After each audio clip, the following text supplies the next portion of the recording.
happened? Switching up. Oh, okay. Sucked back into Hollywood's sucked back into Hollywood's sucked back into Hollywood's tongue twisters. I've cried so much the past couple of days. I've cried. Oh my God, that's my stomach. Shut up.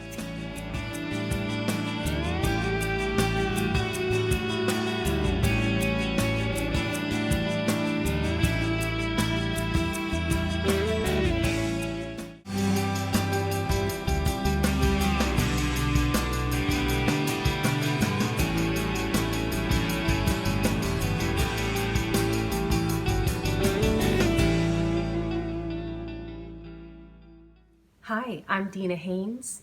Welcome to my channel. I am the author that is reading my book called Neesa, the first book in the original reality book series. It's available on Amazon as well as in Kindle Unlimited. And if you are new here, now is the time to stop. We are at the height of the story, and you're definitely going to want to go back to the beginning. There are links below as well as up in the video, and start from the beginning, get to know the characters, and meet me back here. If you've been watching, welcome back. Thank you for being so loyal. It means a lot to me that you're watching my content and enjoying it. And be sure to like and subscribe, ring my bell, and you'll be notified when the next video goes up. And that way you can kind of follow along as it goes. We're actually approaching the end, so I'm thinking I might read the next one, but I don't know. You tell me. Let me know in the comments below if you think I should read the next book in this series. It's called Annabelle.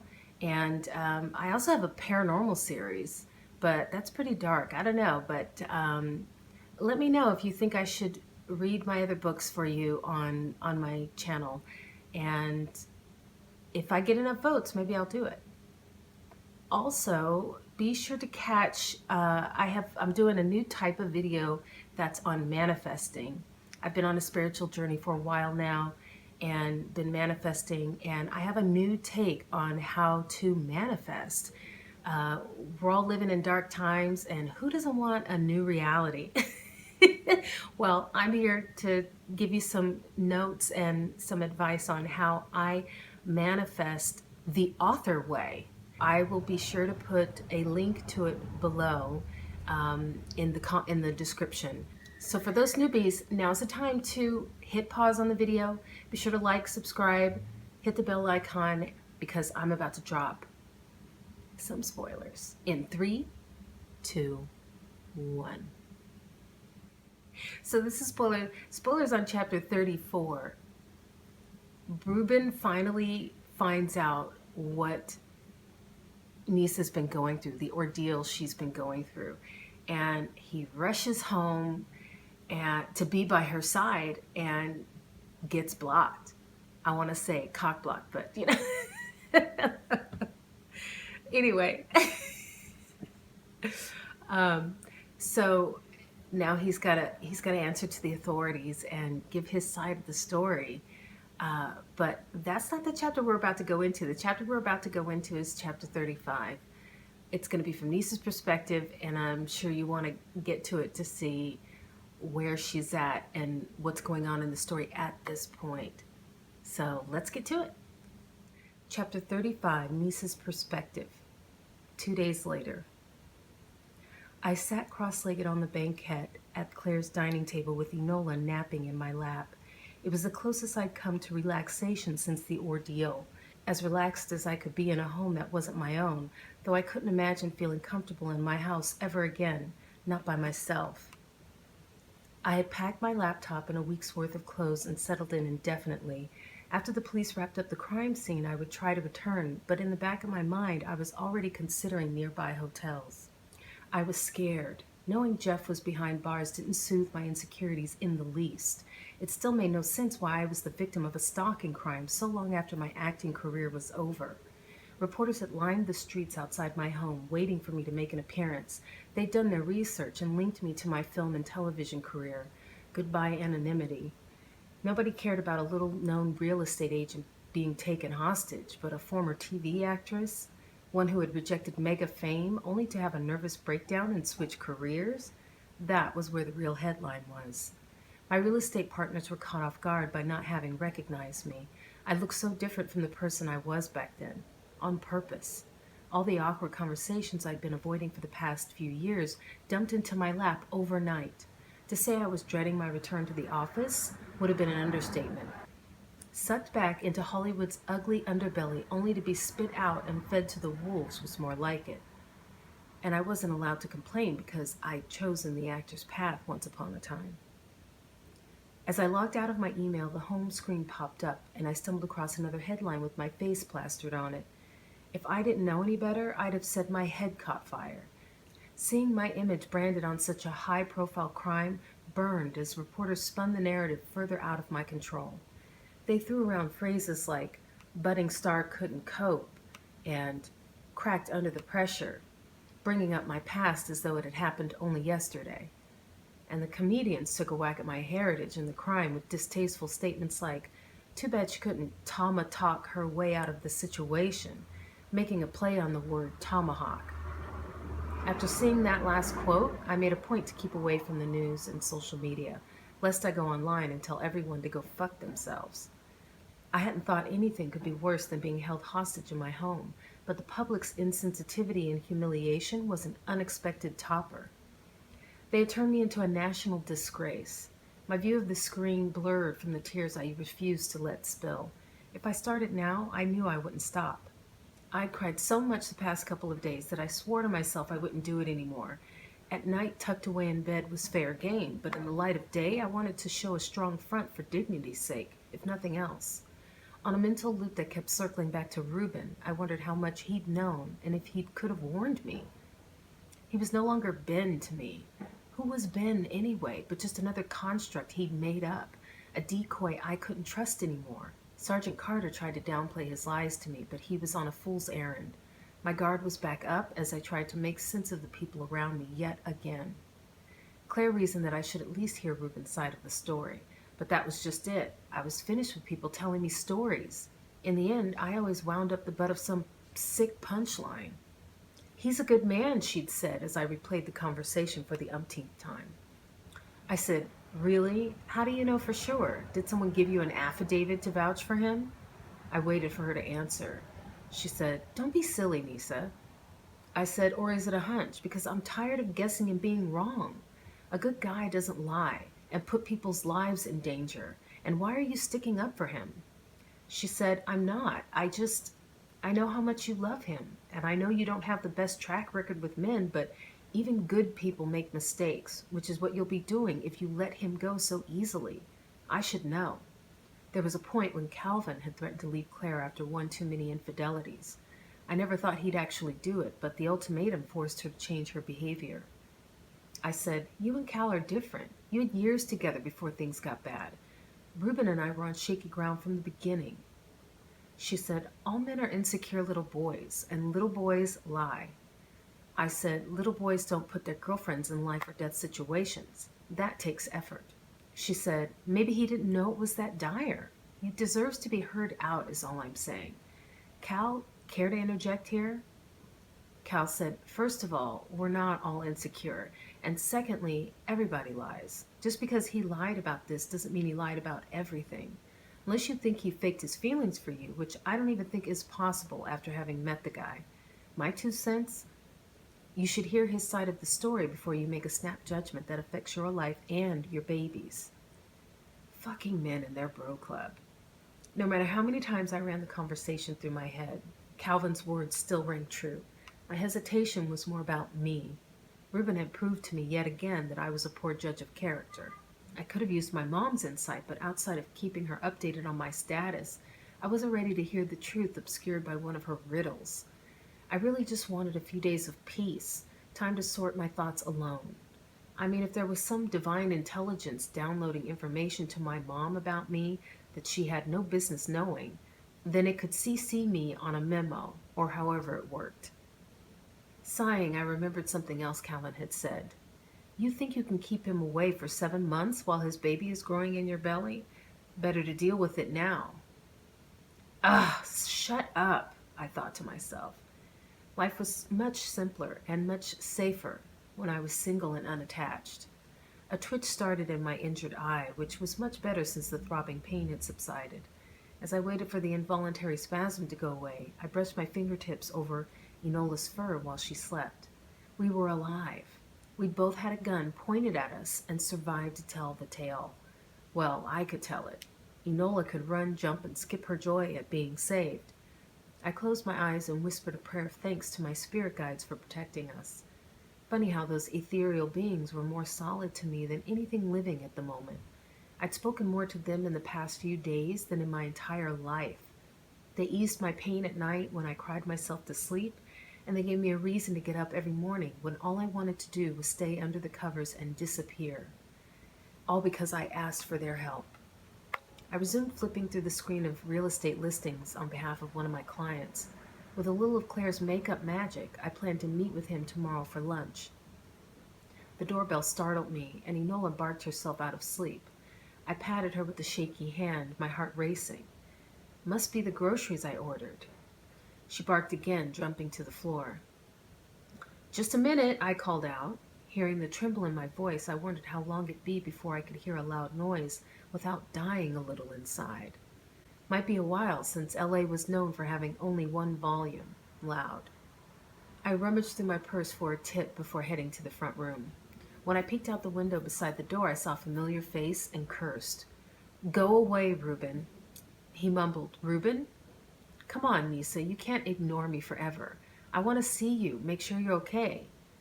I said, I'm fine, now go away. He said, well, then let me check on our baby. I ached to hear him say that ever since I'd taken Claire's pregnancy test. I'd hoped he'd make the trip to Colorado and it would give him confidence in us as a family, but those dreams were awash now. Too much anger and distrust between us. I said, last time I checked, you weren't a doctor. Enola whined in protest. I said, quiet, he's not your boyfriend. Well, he's not really mine anymore either. Reuben said, hey, I can hear you. I said, good. There was a pause. He said, I paid the grocery guy to take a walk. Let's see what we got. I heard the paper bag rustling. Oh, look, there's yogurt in here. It's kind of warm. If you don't let me in, it's going to go bad.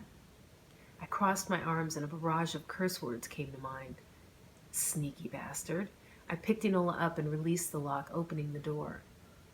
I said, haven't I been traumatized enough? Emotion stole my breath.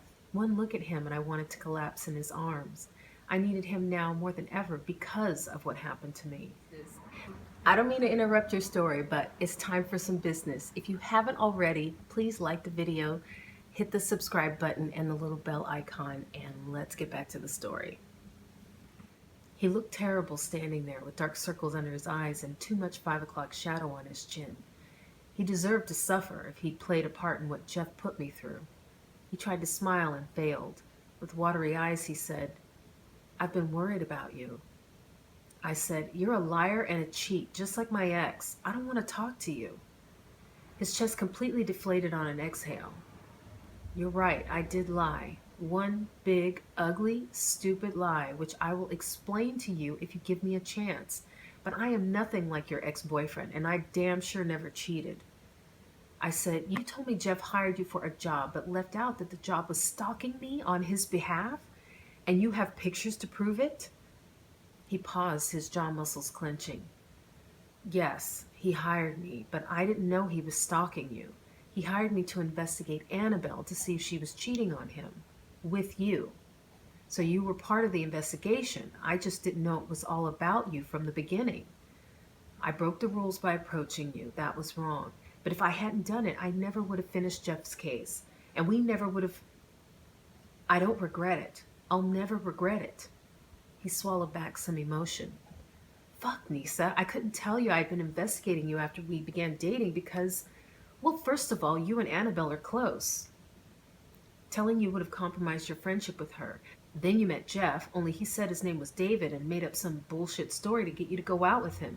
Which, what the actual fuck? I didn't see that coming. Then, I warned you not to go out with him.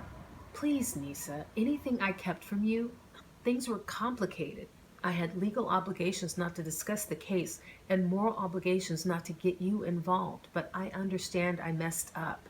I fucked up. But I never lied to you to hurt you. I just didn't know how or when or if to tell you everything. As strange as the story sounded, it filled in a few of the missing pieces after what Sergeant Carter had told me about the case. I said, "So you knew when I went out with Jeff that he was dangerous?" He said, "Well, I did say he was, but not like... I knew he was strange, but you've met the guy. If I had known he had the potential to do what he did, I would have done more to stop your date with him. I feel like I should have seen a clue that he was as dangerous as he ended up being. He wasn't built quite right, but this..." He scrubbed at his head, pulling at the hairs there. "God, if I could go back, well, I don't know what I'd do. Probably something I'd have gotten arrested for. I've never killed a guy before, but knowing what I know now, who knows?" He chuckled more out of frustration than amusement. "And you were so damn stubborn. Whatever I said, you made sure to do the opposite. I was shocked you went on the first date with me, and afterward, I thought for sure you'd cancel your date with that prick. But when you didn't, I almost threw a fit. You already thought I was overbearing, but I wanted to physically lock you up and throw away the key." Watching him struggle over what he could have done to prevent the attack made me think I had blamed the wrong guy. This was the same Reuben I knew, with the same need to micromanage my life to fit his agenda, only his agenda had been to protect me. He was more tortured by it than I had given him credit for. I said, "Is that why you asked me out? Just to keep me from going out with him?" He said, "No, Neesa. I asked you out because..." He made a heavy sound in the back of his throat. "I wanted you. I wanted you from the moment I..." God, it's all twisted now, knowing I was working for that scumbag when I first met you. Look, you breathed life into me. Before I met you, I was a corpse living a shadow of a life. And when I laid eyes on you for the first time, something inside me told me not to let you go. You're the only one I've ever wanted in a sea of women who all tried to get close to me and failed." I snorted. A sea of women? My anger slipped and I gripped it tighter. He said, "I'm not going to lie to you, Neesa. I won't sugarcoat it because I know how much it means to you for me to be truthful." He stepped forward, closing the distance between us. He asked, "Let me in, please?" I stood with Enola in my arms, unyielding, using her as a barrier while I stared him down. I hadn't expected him to come across so genuine. I was holding on to anger because he was the only one I could take it out on. Jeff was the preferred target, but he was in jail. Claire had been right. If what he said was true, he deserved to be heard. I couldn't keep him on the porch forever, so I stepped back. As he walked over the threshold, he said, "Thank you." Our eyes connected, and I cursed the wanton reaction underneath my irritation. He made my blood boil in more ways than one. I warned, "Don't push it." He stood back and studied me, his eyes skimming over my cut lip and my slightly less swollen eye. The muscles in his jaw tightened as water collected on his eyelids once again. He reached out to touch me and cursed, "I'm sorry, Neesa." I flinched at his hand. I still needed to hear the whole story before I made any rash decisions. "The kitchen is over there." He sauntered toward the back. He had to know his movements muddled my brain and weakened my resistance. I closed the front door and joined him in the kitchen. He placed the bags on the counter and began unpacking them. He figured out the right place for each item all on his own while I watched.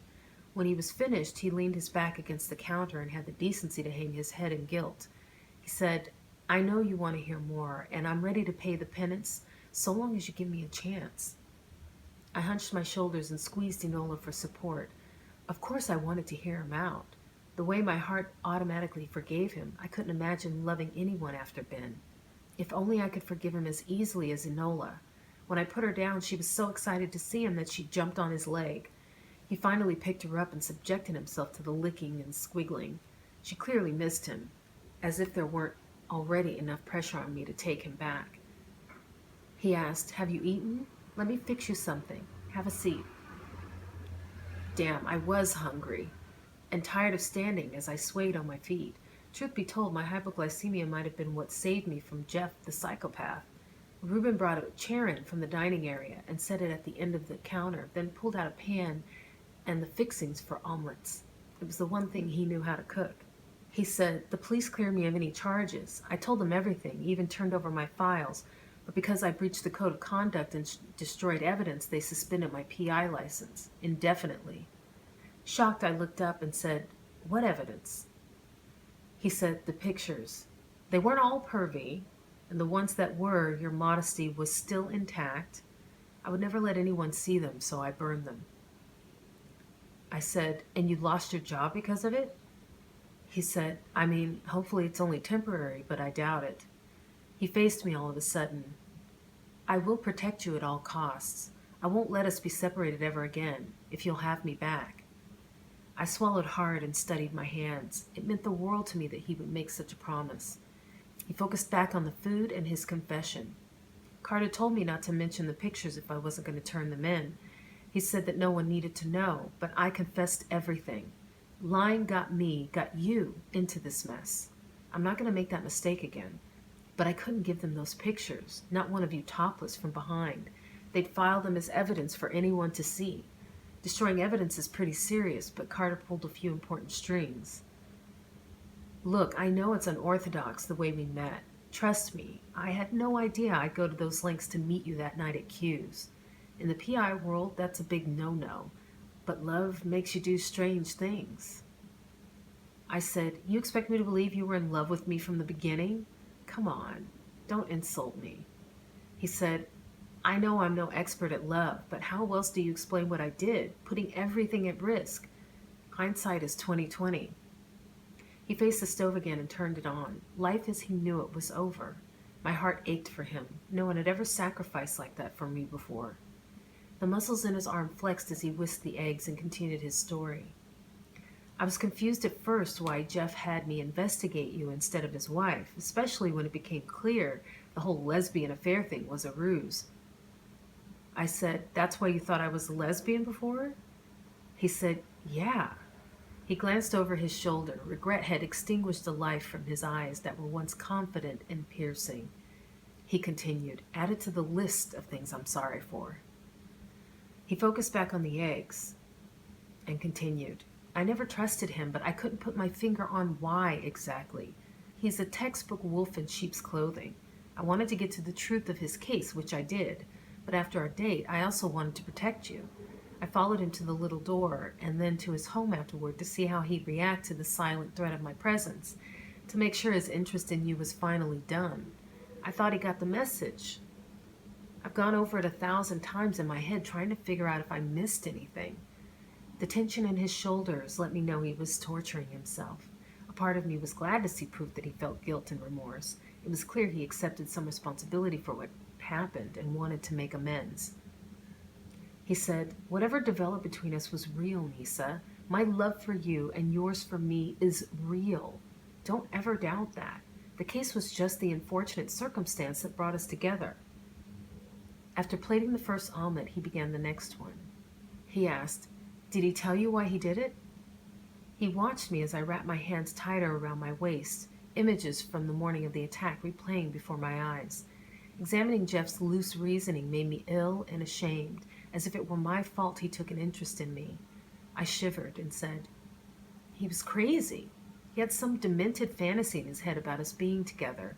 Said Annabelle was practice." I punctuated the last word, disgusted by how he'd used her.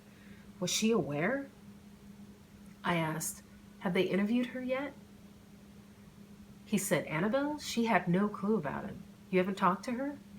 I shook my head. "I know it's not her fault, but I can't. It's too soon. I mean, how would that conversation go?" He flipped the second omelet over onto a plate and carried them both into the dining room. Without any help from me, he set the table. I was touched by his attention, but wary that it was leading up to my having to make a decision. We ate in silence. The tension was still there, and I suspected he was holding back. The way he kept glancing at my plate, though, he seemed more interested in making sure I got some food down before he continued. He asked, "Is it good?" I nodded, took a sip of water, and frowned when it occurred to me what he'd left out. I said, "Your trip. You never told me where you went. Were you really on a case, or was that a lie?" His jaw slowed for a moment, and then he swallowed, wiping his mouth with a napkin. It wasn't a lie. I was working a case. Mine. I went to Colorado. My eyes widened in surprise. I was the only person in the world who knew how important this was to him, and my heart finally thawed. I asked, "How'd it go?" He said, "I got the swabs and sent the DNA kit to the lab, expedited it with my contacts. That was before I lost my license. We'll see how fast I get the results now," he said with a sarcastic slant to his mouth. I asked, "What was he like?"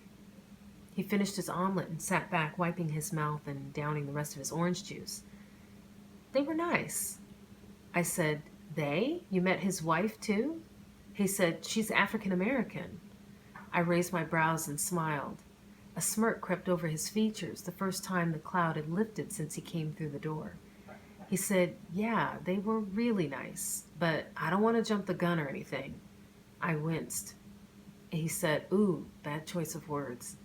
I was glad to be talking about something else for a change, something good. I said, "So what did he look like?" He dipped his head and shrugged.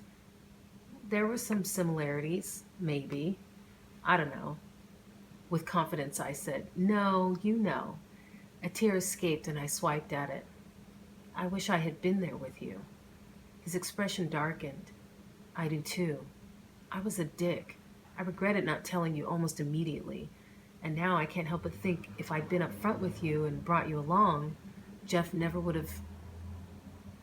The small remainder of my omelet went cold as I stared at him, at a complete loss for words. Not because I didn't have any, but because I still had a big problem with him having ditched me unannounced. Whatever I had to contribute would have been hurtful, and there was already too much hurt between us. He shook his head and switched the napkin between his hands, apparently too upset to know what to do with them.